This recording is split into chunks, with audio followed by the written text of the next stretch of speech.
Ads లేకుండా latest episode చూడండి. మన శత్రువులు కాదు, ఆఫీస్లో ఉన్నవాళ్ళు కాదు, ఇంకెవరై ఉంటారు? మరి మన రిలేటివ్స్ ఎవరైనా చేసుంటారా?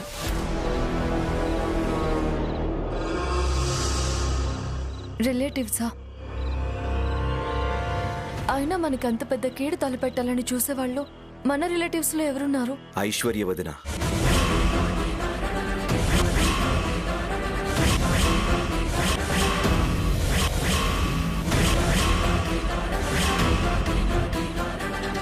నాకెందుకో ఐశ్వర్య వదినే ఈ పని చేసి ఉండొచ్చు అని డౌట్గా ఉంది శ్యామ.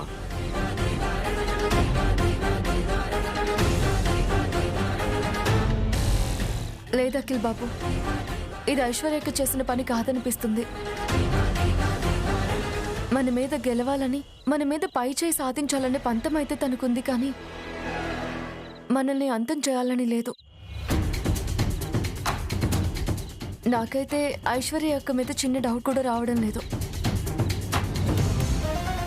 మనం నిజాలు తెలుసుకోకుండా తన మీద డౌట్ పడడం కరెక్ట్ కాదు అఖిల్ బాబు. సరే శ్యామ, మరైతే ఇది ఎవరు చేసి ఉంటారు? నన్ను జైలుకు పంపించి నా మీద పగ తీర్చుకోవాలనుకునే వాళ్ళు ఎవరు?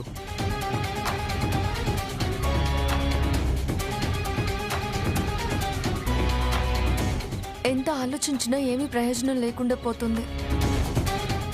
ఈ యాక్సిడెంట్ సంగతి ఎంత మర్చిపోదాం అనుకున్నా నాకు పదే పదే అదే గుర్తుకొస్తుంది. మీకు తెలియకుండా మీ కారు తీసుకెళ్లారు, మిమ్మల్ని హత్య కేసులో ఇరికించాలని చూశారంటే వాళ్ళు చాలా ప్రీ ప్లాన్డ్గా ఉన్నారు. మన మీద ఎంతో పగతో ఉన్నారు. మనం ఎవరికి ఏ ద్రోహము చేయలేదు. అలాంటప్పుడు మన మీద పగ సాధించాలని ఎవరు చూస్తారు? నాకైతే అసలు అర్థం కావడం లేదు. నువ్వేం బాధపడకు క్షమ, ఖచ్చితంగా వాళ్ళెవరో తొందరలోనే తెలుస్తుంది. తొందరలోనే తెలుస్తుందని ఎదురు చూడడం కాదు అఖిల్ బాబు, మనమే వాళ్ళని పట్టుకోవాలి. ఇప్పుడు అదృష్టం కొద్దీ మీరు ఆ కేసు నుంచి బయటపడ్డారు. వనజాక్షి వదనికి ఏం జరగలేదు, కానీ వాళ్ళు రేపొద్దున ఇంకేం చేస్తారో, ఇంకెందుకు దిగజారుతారో. అందుకే మనమే ముందు జాగ్రత్త పడాలి. ఎలాగైనా సరే వాళ్ళని మనమే కనిపెట్టాలి. మనమెందుకు శ్యామ, పోలీసులు ఆ పని మీదే ఉన్నారు కదా, వాళ్లే చూసుకుంటారులే. వాళ్ళు చూసుకోరనేది నా ఉద్దేశం కాదు అఖిల్ బాబు. కాకపోతే వాళ్ళు ఇప్పుడు ఎలక్షన్స్ బిజీలో ఉన్నారు. ఈ సమయంలో ఈ కేసుని ఇన్వెస్టిగేషన్ చేయడం వాళ్ళకి కుదరకపోవచ్చు కదా. అందుకే మనం వెతికి పట్టుకోవాలి అంటున్నాను. లేకపోతే వాళ్ళ నుంచి ఎటువంటి అపాయం పొంచొస్తుందోనని భయం వేస్తుంది. సరే శ్యామ, మనమే వెతికి పట్టుకుందాం. కానీ ఎలా? ఏ చిన్న క్లూ కూడా దొరకలేదు కదా. అవును అఖిల్ బాబు, ఇప్పుడు మనకి ఏ చిన్న క్లూ దొరికినా మనం వాళ్ళని పట్టుకోవచ్చు.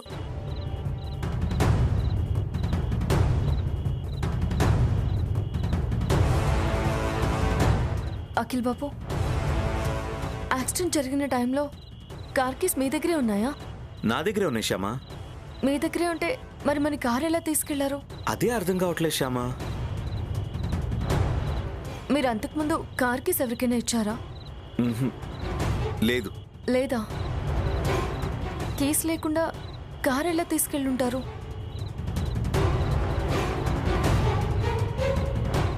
శ్యామ, అంతకుముందు కార్ని సర్వీసింగ్ ఇచ్చాను. తను చెప్పిన టైంలోనే కార్ తీసుకొచ్చిచ్చాడు.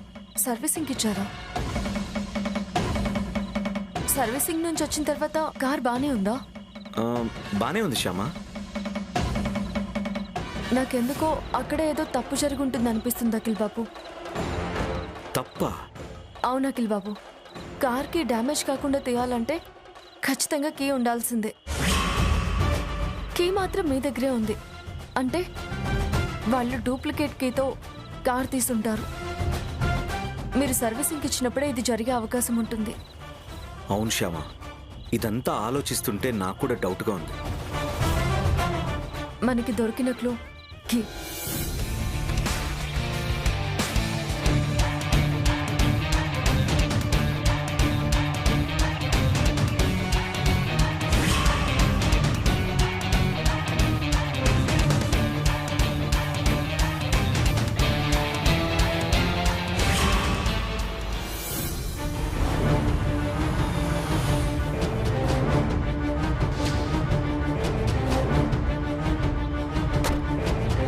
నమస్తే సార్.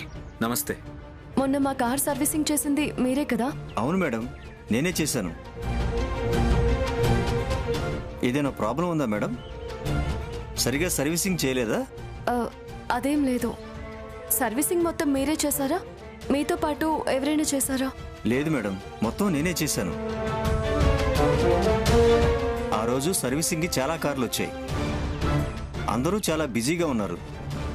అందుకే నేను ఒక్కనే చేయాల్సి వచ్చింది. మీరు కాకుండా ఇంకెవరైనా మీ వర్కర్స్ ఎవరైనా చేశారేమో ఒకసారి గుర్తు తెచ్చుకోండి. లేదు సార్, 100% నేనే చేశాను. అయినా ఎందుకు సార్ అంతలా అడుగుతున్నారేంటి? చాలా పెద్ద ప్రాబ్లంలో అఖిల్ సార్ ఇరుక్కున్నారు. మా కార్ ఎవరో డూప్లికేట్ కీతో తీసుకెళ్లారు. ఆ డూప్లికేట్ కీని మీకు సర్వీసింగ్కి ఇచ్చినప్పుడే ఎవరైనా చేసుంటారని మా అనుమానం. అదేం లేదు మేడం, మా దగ్గరికి బయట వాళ్ళు వచ్చి కారు కీస్ తీసుకునే వీలు లేదు. మమ్మల్ని నమ్మి చాలామంది వాళ్ళ కార్లోనే మాకు సర్వీసింగ్కి ఇస్తారు. ఇక్కడ ఏదైనా చిన్న పొరపాటు జరిగినా మా మీద ఉన్న నమ్మకం పోతుంది కదా, మా బిజినెస్ తగ్గిపోతుంది కదా. అందుకే మేడం మేము చాలా జాగ్రత్తగా ఉంటాం. ఒకవేళ సర్వీసింగ్ మొత్తం పూర్తయ్యాక టెస్ట్ డ్రైవింగ్ కోసం మీ వాళ్ళెవరైనా తీసుకెళ్లారా? అస్సలు లేదు సార్, ఎవరు తీసుకెళ్ళలేదు. నాకు చాలా గుర్తు. ఎందుకంటే మీరు ఆ రోజు స్కూల్ దగ్గరికి వెళ్ళాలని చెప్పారు కదా, అందుకే త్వరగా సర్వీసింగ్ చేసి నేనే తీసుకొచ్చి మీకు హ్యాండ్ ఓవర్ చేశాను. మీకు అంతగా నమ్మకం లేకపోతే చెప్పండి సార్, సీసీ ఫుటేజ్ చూపిస్తాను. అక్కర్లేదు, మీరింత ఖచ్చితంగా చెప్తున్నారు అంటే అదే నిజమనిపిస్తుంది. మాకు ఇన్ఫర్మేషన్ ఇచ్చినందుకు థ్యాంక్ యూ. మంచిది మేడం.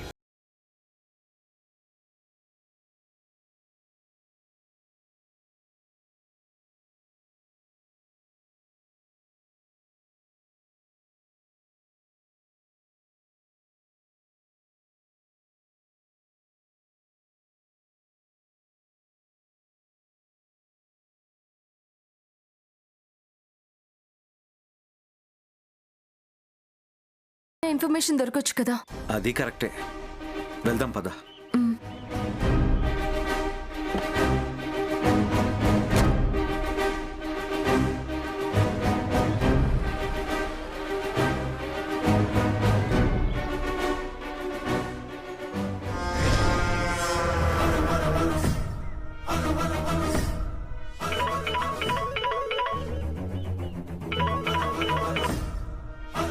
హలో హలో మేడం,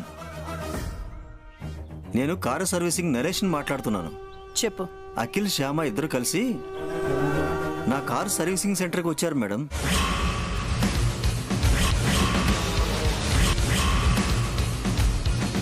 అయినా వాళ్ళిద్దరూ అక్కడికొచ్చారా? అవును మేడం,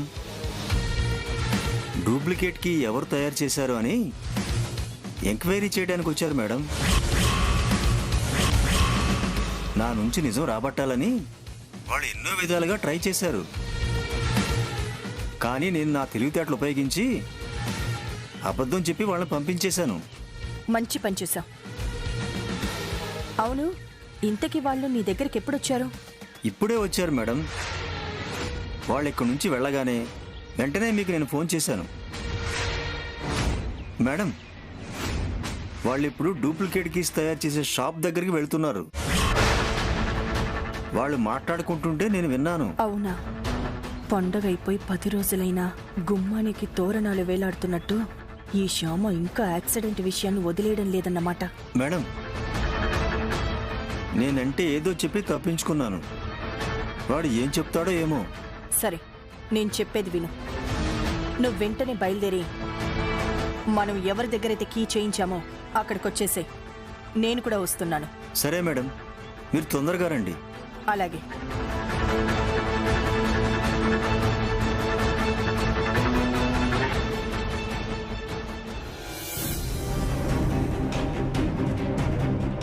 డూప్లికేట్ కీ తయారు చేశారా అని ఎంక్వైరీ చేయడానికి నీ దగ్గరికి ఎవరైనా రావచ్చు.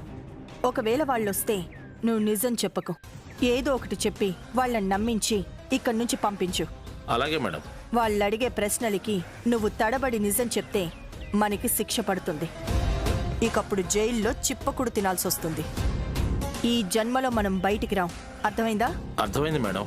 ఇక్కడ ఎంక్వైరీకి వచ్చేవాళ్ళు చాలా తెలివైన వాళ్ళు.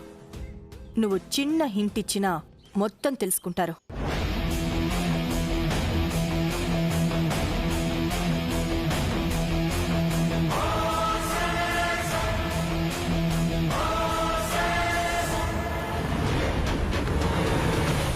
అర్థమైందిగా? నేను చెప్పినట్టుగా చెయ్యి.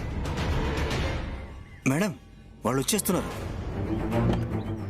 వాళ్ళు రానే వచ్చారు. నువ్వు చాలా జాగ్రత్తగా మాట్లాడు. అలాగే మేడం.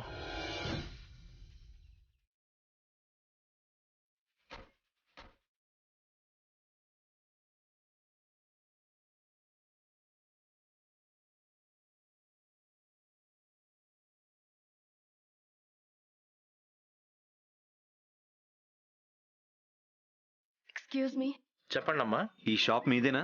అవును, నాదే సార్. ఇక్కడ డూప్లికేట్ కీస్ తయారు చేసేది మీరేనా? ఇంకా మీతో పాటు ఎవరైనా ఉన్నారా? నేను ఒక్కడనే చేస్తాను మేడం. మీకు ఏ కీ తయారు చేసి ఇవ్వాలి? ఒరిజినల్ కీ తీసుకొచ్చారా? మాకు ఏ కీ అవసరం లేదు. మేము ఎంక్వైరీకి వచ్చాం. ఎంక్వైరీకా? అవును, ఎవరో ఒక వ్యక్తి డూప్లికేట్ కీతో మా కార్ తీసుకువెళ్ళి యాక్సిడెంట్ చేశాడు. ఈ మధ్య కాలంలో డూప్లికేట్ కార్ కీ చేయమని ఎవరైనా వచ్చారా?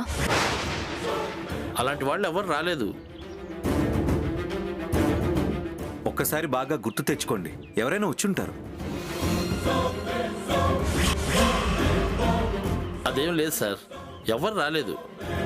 ఈ మధ్య ఇక్కడికి వచ్చిన వాళ్ళందరూ బీరువా కీసు, ఇంటి కీసు, డోర్ కీసు అని వచ్చారా తప్ప కార్ కీ చేయమని ఎవరు రాలేదు.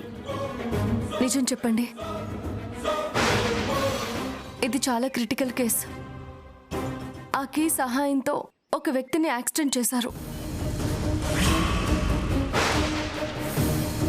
ఇప్పుడు తను కోమాలో ఉంది.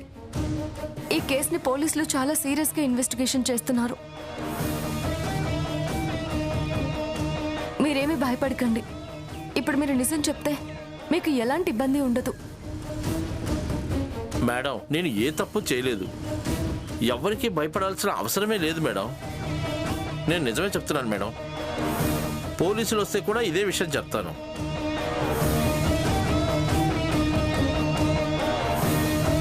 అయినా కారుకి సంబంధించిన డూప్లికేట్ కీ తయారు చేయటం అనేది అంత చిన్న విషయమేం కాదు మేడం. వాటిని చేసేటప్పుడు చాలా జాగ్రత్తలు తీసుకుంటాను మేడం. అయినా ఎవరు పడితే వాళ్ళు వచ్చి చేయమంటే చేయను. వాళ్ళ ఆర్సీ బుక్, డ్రైవింగ్ లైసెన్స్ చూపిస్తే నేను చెక్ చేసి క్లియర్గా ఉంటేనే చేస్తాను.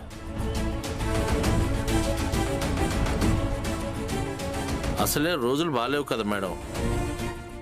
ఎవరిని నమ్మాలో ఎవరిని నమ్మకూడదో తెలియట్లేదు.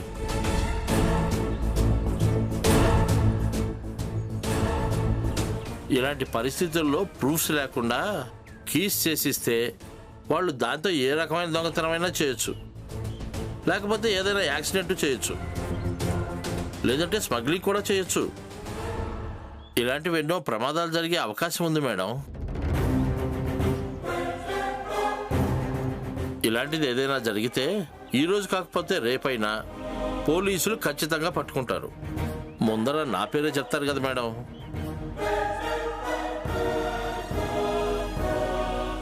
ఇన్ని విషయాలు తెలిసి నా బతుకు మీద నేనే మన్ను కొట్టుకోలేను కదా మేడం. నేను కష్టపడితేనే 4 మెతుకులు నోట్లోకి వెళ్తాయి మేడం. అలాంటిది నేను దొంగతనాలు చేసి జైలు పాలైతే నా కుటుంబాన్ని ఎవరు పోషిస్తారు మేడం? అందుకే అలాంటి వాటికి దూరంగా ఉంటాను. సరే అఖిల్ బాబు, ఇంకొక షాప్కి వెళ్దాం పదండి. పద.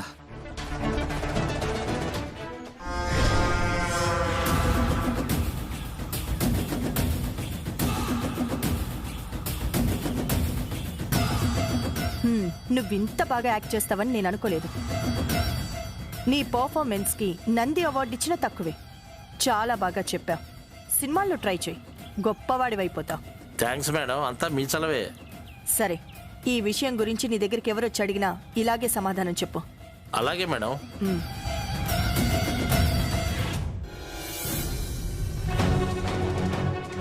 అఖిల్ బాబు, కే ద్వారా ఎలాంటి క్లూస్ దొరకలేదు. నెక్స్ట్ ఏం చేద్దాం? అసలు వాళ్ళు డూప్లికేట్ కి ఎలా సంపాదించుంటారు శ్యామా? అదే అర్థం కావడం లేదు అఖిల్ బాబు. వాళ్ళు ఇంత పర్ఫెక్ట్ గా ఎలా ప్లాన్ చేశారో ఏంటో. అదే క్రిమినల్ బ్రెయిన్ అఖిల్ బాబు. వాళ్ళు ముందే అన్ని జాగ్రత్తలు తీసుకుని ఈ యాక్సిడెంట్ చేశారు. అయినా కూడా ఏదో ఒక చిన్న మిస్టేక్ చేసే ఉంటారు. అది దొరికితే చాలు వాళ్ళని మనం పట్టుకోవడానికి. ఆ మిస్టేక్ ఎలా దొరుకుతుంది శ్యామా? నేను అదే ఆలోచిస్తున్నాను.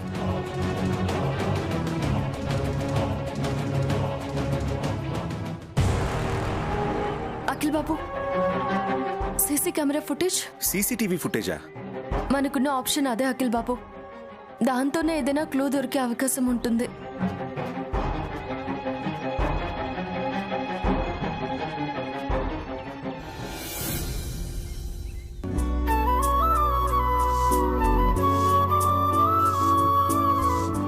పార్వతమ్మ, ఇదిగో ముందే కాఫీ తాగు, తర్వాత పంచేద్దు గాని.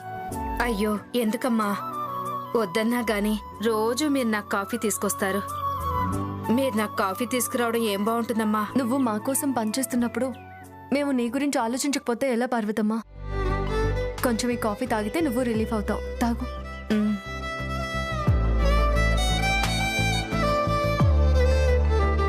నువ్వు పాలు తాగుతావా? మమ్మీ. విహారీ, ఉండు, నీకు కూడా పాలు తీసుకొస్తాను. ఏ, నా గుర్రం మీద కూర్చున్నావేంటి? లే. విహారీ, పాపా, అయ్యో, లేమ్మా.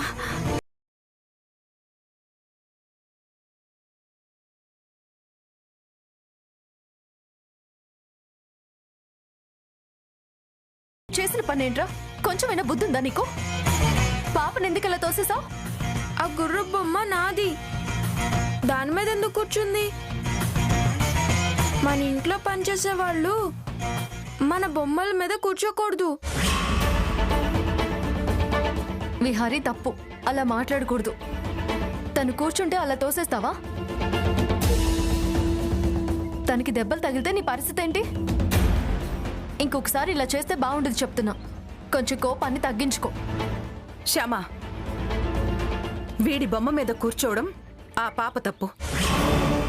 నువ్వు విహారీకి బుద్ధి చెప్పడమేంటి? అదేంటత్తయ్య, మీరు కూడా అలా అంటున్నారు? ఆ పాప ఏదో బొమ్మను చూసి ముచ్చట పడి దాని మీద కూర్చుని ఆడుకుంటుంది. ఒకవేళ అది వీడికి ఇష్టం లేనప్పుడు వద్దని చెప్పాలి, దిగమని చెప్పాలి. అలా తోసేయడమేనా? పాపం పసిపిల్ల కదా. పసిపిల్ల కాదు, పని పిల్ల.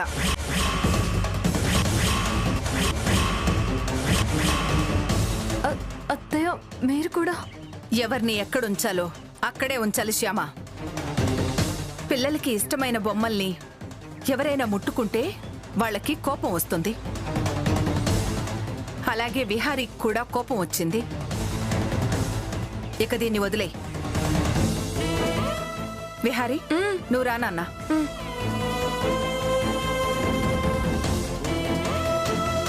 పాప, నువ్వు వచ్చి ఆడుకో. వదిలేమ్మా.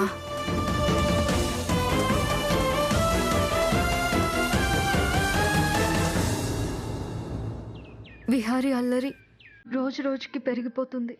పెరిగిన కొద్దీ వీడి తీరు మారుతుందనుకుంటే అదేం జరగడం లేదు. నాకు వాడి జీవితం ఏమైపోతుందోనని ఆందోళన కలుగుతుంది. ఇప్పుడు నేనేం చేయాలి?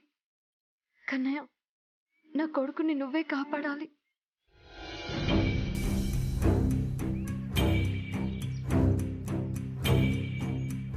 నమస్కారం వర్మగారు.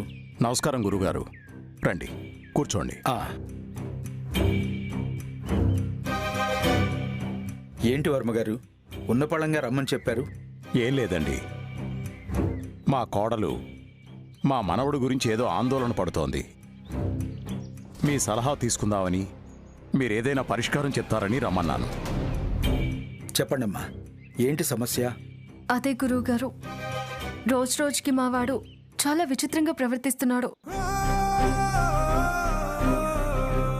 పెరిగే కొద్దీ మంచు అనేది కొద్దిగైనా అలవాటు చేసుకుంటాడు అనుకుంటే వాడు మాత్రం చెడు వైపుకే ఎక్కువగా మల్లుతున్నాడు.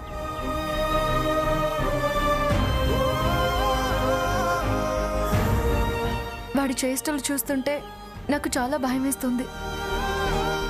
నేనేం చేయాలో అర్థం కావడం లేదు. పిల్లలు అన్నాక అల్లరి చేస్తారు, దానికి ఆందోళన పడాల్సిందేముంది? అల్లరైతే నేను కూడా సంతోషంగా భరించగలను, కానీ వాడు చేసేది అల్లరి కాదు గురువుగారు. వాడి ప్రవర్తన పూర్తిగా మారిపోయింది. పెద్దవాళ్ళకి గౌరవం ఇవ్వడం లేదు, మంచి మర్యాద లేకుండా మాట్లాడుతున్నాడు.